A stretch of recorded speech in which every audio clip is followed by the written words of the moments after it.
Tuloy lang ang farm-to-table day namin ni Mateo. At kahit na cupping style cooking ang gamit natin, naghanda kami ng isang herb bread at sinumahan din namin ng lemon and lime marmalade. Camping style, cowboy style na tinapay. So yan, we have here Polish. So nagmix tayo ng ating flour, water, syempre yung yeast, konting sugar. Polish is parang type of pre-ferment. Kumbaga, advance mo siyang gagawin. Okay. Pinaka-difference lang nito sa modern or yung mga mabibilis na bread is you get to have deeper flavor. Okay. And maganda dito kasi, yung setup natin is, yun nga, all we need is charcoal. Wala kang special equipment na kailangan. So, very clean hands. Kailangan lang natin siyang i-knead. Siyempre, kailangan, pag may tinapay tayo, gagawa lang tayo ng mabilis na palaman from the lemons that we have here. We'll be doing marmalade. I have here yung ating lemons. Kakat mo lang siya into half and then to quarters. Okay. I just need na ma-deseed natin siya. Ayan. Tapos, ako naman doon ako sa bread. Okay? And I think ito rin yung parang yung gantong klase ng activity. Oh. I mean, it's best that you can do it with family members, with friends. May asawa ka na ba? Yes po. I have 2 kids. Ayos ah. Yung bunso ko ay 4 and wala ano pangalan. Ano? Mag-bless ka sa tatay mo. Mateo. Mateo din. Yes, Ayos sir. ah. Meant to be pala tayo, bro. Oo nga eh. Kaya pag nakikita kita, Parang ako yung anak mo. nakikita ko na itsura nung anak ko paglaki. Manang-mana sa tatay. So what bread are we making again, bro? Yung tinapay natin is a general recipe that I have. Yun, using a pre-ferment. What I like about this bread kasi is very flexible. And kung makikita mo yung likod natin, bro, ang daming herbs, di ba? Oo. Yun yung pwede natin gawin. We can make an herb bread. Siguro in some, well, sa ibang lugar, pwede mo rin siyang ikumpara sa focaccia. Yeah. Maganda dito sa bread natin, kahapon pa siya nag-ferment. Kumbaga, we're doing the finishing touches na lang. So I'm just working this out. So itong marmalade, Is a mixture of the balat and yung kanya, the rind and yung kanyang pinaka katas. And then yeah, we make this into marmalade by we cook that. we cook it down. Parang magsa-start tayo with making it into syrup. Wow. So yeah, we'll just put generous amount of sugar Iba sobra yan. na. Actually, in most recipes, it's 1:1. Okay. So kung si base natin, in this case si lime and lemon would be tansya ko more or less mga nasa 500 to 700 grams yan. So dapat ganun din yung sugar natin. I'll dilute this in some water. So it's gonna melt, it's gonna dissolve? It's gonna reduce. So mag-evaporate yan. Kagandahan kasi dun sa ating lemon and lime, it has pectin. Okay. So pectin would make it parang yung consistency niya na medyo syrupy. Okay.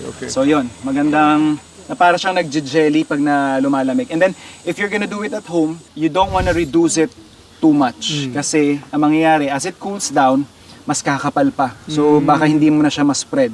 So, gusto mo medyo malabnaw siya ng konti. And actually, dahil preserved siya, kahit sa labas lang pwede na eh. Because of the sugar content na nakalagay natin, madami siya, hindi siya masuspoil basta-basta. But better kung may ilalagay mo siya sa fridge. So, tatakpan lang natin siya para protektahan lang din siya from pwedeng mahulog, mga insekto. Nice.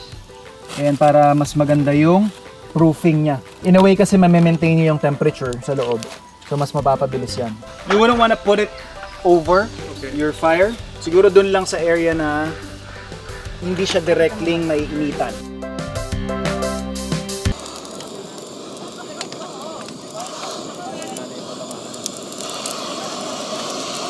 Bro, dahil gumawa ka na ng bread at marmalade, ako naman gagawin kita ng pasta. Yun yung inaantay ko eh. Kasi syempre, kahit nagluluto na ako yan, iba pa rin yung nakakakuha ko ng tip doon sa legit OG. Hindi, kunwari lang to. Italiano lang. So, ang gagawin natin, alyo olio lang bro. No? Alyo olio. So, ikaw Okay. naman turuan mo ako kung paano mag-cut ng maayos kasi ako, ano lang eh. Well, kung may ganito kang cleaver, mas madali ang buhay kapag BAM! Ah, So, there. And then, when you say aglio olio, talagang oil and garlic lang ito. Yeah, yeah. But because we're here and we have fresh tomatoes, Yes. we'll just add some color.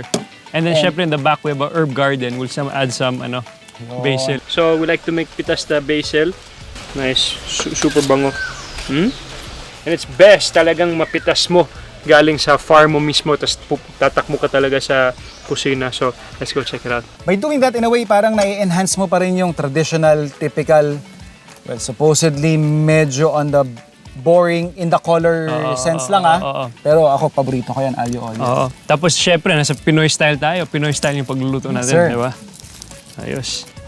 And then ito, yung mga paborito kong pasta, yung mga ganito lang kasimple. Kasi yung na madaling gawin, flavors niya hindi over the top, di ba? So, Okay. we put in our garlic. So, when you cook your aglio olio, chef, how do you like it? Toasted?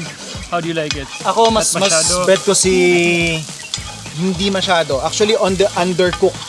Undercook yung garlic mo. Mas prefer ko kasi once na binagsak mo sa kanya yung pasta, and then syempre, di ba, what I normally do is nilalagyan ko pa siya ng konting pasta water. Yeah, yeah. Mas naluluto siya. Normally, pag nagpapasta ka, gusto mo rolling boil o... Boiling, Talaga, no? Ikaw? Oo, yun ang No? kailangan kasi pag hindi magdidikit-dikit eh. Oo. Maganda kasi sa kanya, you can pre-cook. And it will last for 7 days. Ah, talaga? Sikreto ng mga hotels. Oo nga. Pero sin yan sa Italiano. Oo naman, oo. Oo. You Magagalit si don't- Lolo. You don't do that talaga. Okay na yan? Oh, pwede na yan? Okay. No? Yeah? Tapos ako, yes! Yun yung maganda pag kahoy ka, you have control, lalong-lalo na pag gusto mong More. bombahin, palakasin pa yung apoy. So you have that capability. Pag sa bahay kasi, wala eh. May maximum lang siya eh. Yun nga lang, of course, pagkatapos mo dito, may uso ka na. Okay lang yan. Oo. Diba? Ayos, tikman natin, bro. Okay? So you prefer it al dente talaga? Yeah, yeah. Kasi alam mo naman sa Pinoy, Yeah, soft, no? we want it lasog-lasog talaga. So mga ilang minutes pa? Kulang pa? Kulang pa? Mga 5? Yeah? 4 or 5? Oo. Ito brother, okay na to, no? Yeah, let's tong it, bro. Lalagay na natin? Yeah. Okay. So, a minute or 2 minutes before Yeah, al bro. dente, no? Perfect. Sayang kasi pag na-miss mo yung al dente stage eh. Or yung consistency na hinahanap mo. Tama, bro. Hindi ko muna tatapon brother kasi Yeah. baka kailangan mo ng pasta water. Yeah. Looks good naman. Okay. Okay. May plato tayo. Kasha lahat. Yeah? Kasha yan. And then we put some basil on top, bro. I like to open it up para you get the, bro. Okay, no? okay.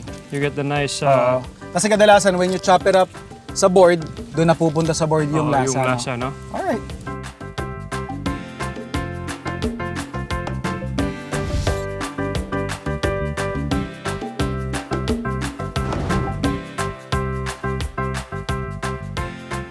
Kasal?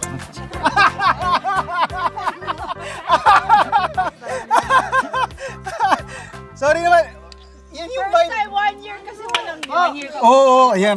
Wala kasi tayong bisita, Brad. Kaya eto. Salamat, Brad. Thank you. Cheers. Cheers! Cheers, cheers. Cheers, cheers, cheers. Ice to ice, bro, para good luck. Cheers. Alright. Panalo yung bawang.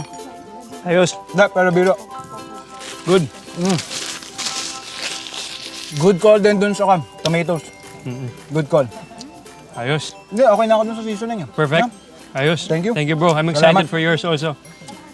Speaking of which, yung tinapay natin, sabi niya pwede na siyang i-mold. Pwede na natin isunod Pwede yan, natin. pero pwede. Ayos ba? Oo. Sa totoo lang, yung pagkakaluto mo dun sa pasta, as in yung consistency better than most restaurants. Sabi nga nila kasi, the pasta waits for nobody. Pag handa na yung pasta, kung walang tao, bahala sila Abang, basta handa oo. yung pasta. Kasi mabilis siya mag-overcook eh.